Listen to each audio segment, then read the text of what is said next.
Well, hello, ZBrush community.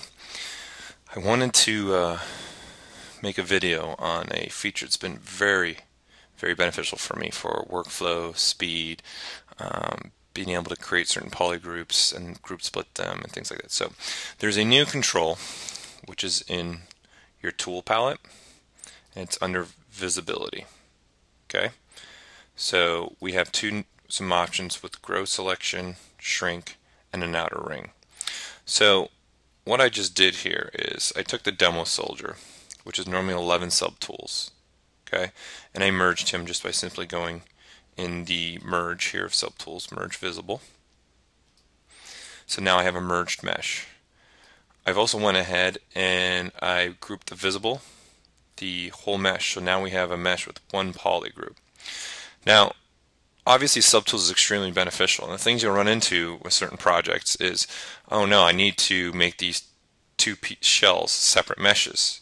Okay, so I can go ahead and try and select, I want to make this glove a separate mesh, but trying to work this way is extremely difficult, especially seeing that this glove has an outer and inside ring of polygons.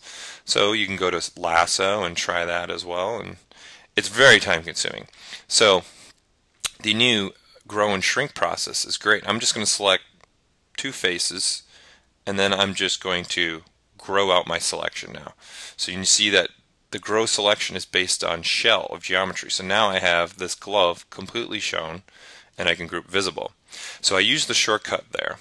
So the grow is Control-Shift-X. Remember, if you scroll over any button in ZBrush, you'll get your actual shortcut, and then holding down Control and scrolling over, you'll get the description of the button. Okay, shrink is Control-Shift-S, and then outer ring, which I will show you later, is Control-Shift-O. So it becomes really handy to start now creating. Now I want to grab the wristbands and make them their own polygroups. So Control-Shift-X, I have the whole wristband, group visible. So now I have separate pieces of geometry for polygrouping, so I can do a group split to make them separate subtools. It's also a really great tool for walking up and down things.